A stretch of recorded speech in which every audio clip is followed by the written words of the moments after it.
This video is brought to you by catbeast.com. Design your own custom snapbacks and hats. So the 2020 season is right around the corner, and every season is a new opportunity for players to prove people exactly how good they are. An opportunity for people to showcase their improvements in their games to the rest of the world. And as fans, it's what we look for. Just that alone is competitive in itself, not even considering the actual games and all the storylines that come with it. Just that alone, just people trying to showcase their game to the rest of the world, is a sight to see. But some players have more to prove than others. And in this video, I want to talk about the top 5 players who have the most to prove this coming 2020 NBA season. But before we do that, let's go ahead and shout out the sponsors of this video, catbeast.com. Catbeast.com is a great website to make custom embroidered hats. I highly recommend their website. Go ahead and check the links in the description to check them out. And once again, shout out to catbeast.com for sponsoring this video. But without further ado, let's go ahead and go over the 5 players I wanted to talk about for this video. Now, there is no ranking in terms of the order I put these players at, so just consider that as I'm doing this video. But let's go ahead and start off with the first player I want to talk about. So the first player I actually want to talk about is not a player. It's 2 players actually, those 2 being Jaylen Brown and Jason Tatum. You know, the NBA community the past season or so has been saying that Kyrie was holding these 2 back, that him being such a ball hog has not allowed Jaylen Brown and Jason Tatum to be the players that they really are. And with that, I agree to a certain degree, but not fully. But regardless, these 2 are the Celtics' future cornerstones, supposedly. And because of that, Boston Celtics GM Danny Ainge has passed up on players like Anthony Davis, Jimmy Butler, and Paul George in the trade market because he's believed so much in these 2 players, and he believes they're not worth letting go for you know, a top 5, top 10 player like Anthony Davis, a borderline top 10 player in Paul George, and a top 15 to 20 player in Jimmy Butler. According to Danny Ainge and his moves, this is their value. And yes, while they are still young, Jaylen Brown is going into his 4th year and Jason Tatum is going into his 3rd year. So by now, we should see some sort of big leap into actually being a perennial all-star caliber player. No more should it be just glimpses and stretches and moments of showing that potential. We have to actually see that potential go to work. And these 2 have to show that they can be the 2 best players on not only just a playoff team, but on a top team in the Eastern Conference. Because once again, we have to remember, they passed up on Anthony Davis and Paul George trade packages to keep these 2 players. And what we know is Paul George and Anthony Davis are 2 players that can be the best player on a top team in the East. These 2 are the reason why everyone thinks Boston has such a bright future, and I believe it's time for them to actually show some of that potential and bring it forward for the rest of the world to see.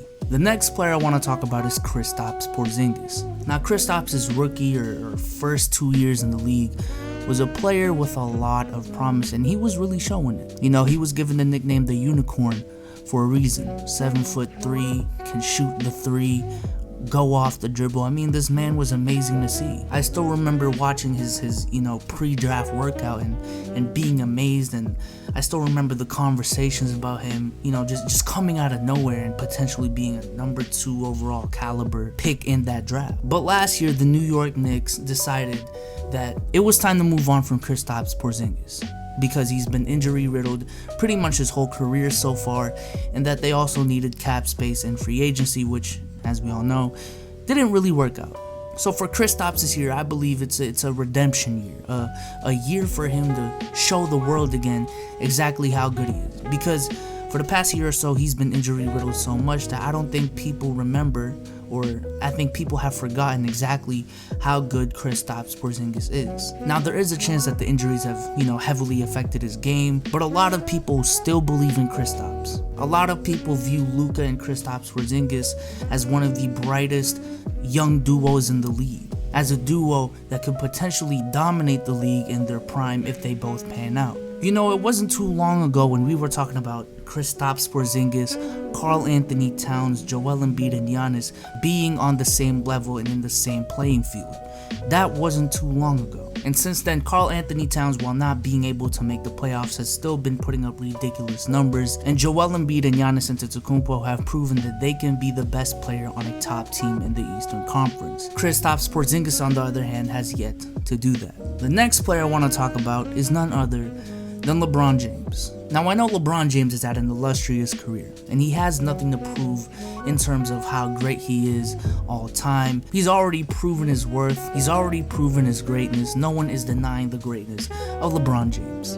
But specifically, the past year and going into next season, people have made a lot of excuses for LeBron. That, without injuries last year, that the Lakers would have been a top 3-4 team in the West because, 20 games into the season, in December, the Lakers were the 4th seed on Christmas Day. I mean, come on now. Also, his defense wasn't that bad, even though everyone was watching the same games and clearly seeing that LeBron declined defensively. Like, there is no denying that. I don't care what stats you put in my face. Everyone was saying that he was trash defensively, and not many people could prove those people wrong. But regardless, people gave him the benefit of the doubt last year, and a good section of people still view him as the best player in the world. I mean, Damian Lillard literally went on the Joe Budden podcast and admitted that he still believes LeBron James is the best player in the world. But going back to those excuses, well, now here's a new season. Not only is everyone healthy, you got another superstar on your team in Anthony Davis, a player who you wanted on your team so bad. There are a lot of people in the world that still view him as the best player in the world, despite what Giannis, James Harden, Kawhi Leonard, Kevin Durant, and Steph Curry did last year, because they're still giving him the benefit of the doubt. But going into the 2020 season, what LeBron James has to do is prove to the rest of us that he is still the best player in the game. The next player I want to talk about is Russell Westbrook. Aw shit, here we go again. B-Souls hating on Russell Westbrook. Look, man, I haven't done a Russell Westbrook type video in so long. You can't call me a hater. These are just my observations. What has Russell Westbrook done to me to the point where I need to hate him? Look, these are facts. Westbrook the past 3 years has done a lot to prove his doubters right. He's been ball dominant, he's been a terrible shooter, he's been inefficient, a terrible decision maker, or at least, not as good of a decision maker as his stats make it seem, and has underperformed in the playoffs massively back-to-back years. However, while it seems like every year is a big year for Russell Westbrook to prove himself again, I really thought, it was over, that he's already shown what he is, and everyone's really accepted that. And I believe even Russell Westbrook has kind of accepted that as well. But then another opportunity arose this offseason as Russell Westbrook was traded to the Houston Rockets. And once again, Westbrook this year has another opportunity to prove his doubters wrong. Now he's in a situation where he's undisputably the second best player, no debate. It's not like Paul George coming to OKC, is nothing like that. James Harden is the best player on the Houston Rockets. It is James Harden's team, and Westbrook is joining his team. So once again, Russell Westbrook has another chance to prove that he can adjust as the second fiddle on a team, that he can defer to the best player on the team, or he has another chance to prove that he won't change his game. But again, all the excuses, every single year, it seems like all the excuses anyone can give Westbrook just disappears. If your excuse for Westbrook has been coaching the past couple years, now he has Mike D'Antoni. If it was spacing in OKC and personnel problems, that is not a problem anymore. He is on the Houston Rockets, and they have some of the best spacing in NBA history. Spacing that got them 66, 67 wins in 2018. This is the team that Russell Westbrook is on. So once again, the excuses are really dwindling down, and Russell Westbrook has another chance to prove to the world that he can be a significant part of a championship caliber team that can actually win and meet their expectations. And the last player I want to talk about this video is Ben Simmons. Now, Ben Simmons is going into his 3rd season in the NBA. And I want to make it clear, he has been good, and he has been living up to the #1 overall pick moniker. He hasn't been terrible, he's been putting up great numbers, damn near historical numbers. But as we all know, the biggest flaw in this game is shooting. And this shooting has been one of the team's biggest downfalls, if not the team's biggest downfalls. And he really does have to prove to the organization, to the fans, and to the world that he's improved his shooting this season, because it's the only thing really holding him back from that next level. He's an elite rebounder, he's an elite passer, he's a good defender, he has the size, great finishing ability, great feel for the game. Shooting and shot creation is really the biggest and one of really the only flaws in his game. Now, I'm not expecting him to be freaking Steph Curry out there, but he really does need to show that he's improved this offseason. Like, no ifs, ands, or buts about it. But with that being said, I hope you guys enjoyed this video. Another video off the dome.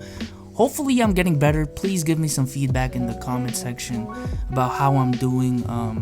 Again, I do bullet points now, and you know, the recordings take twice as long because of how many times I stutter and stuff like that, but I think it's worth it. You know, leave a like on this video if you like the video, subscribe to the channel if you haven't already. But with that being said, I hope y'all enjoyed this video, and I'm out. Peace.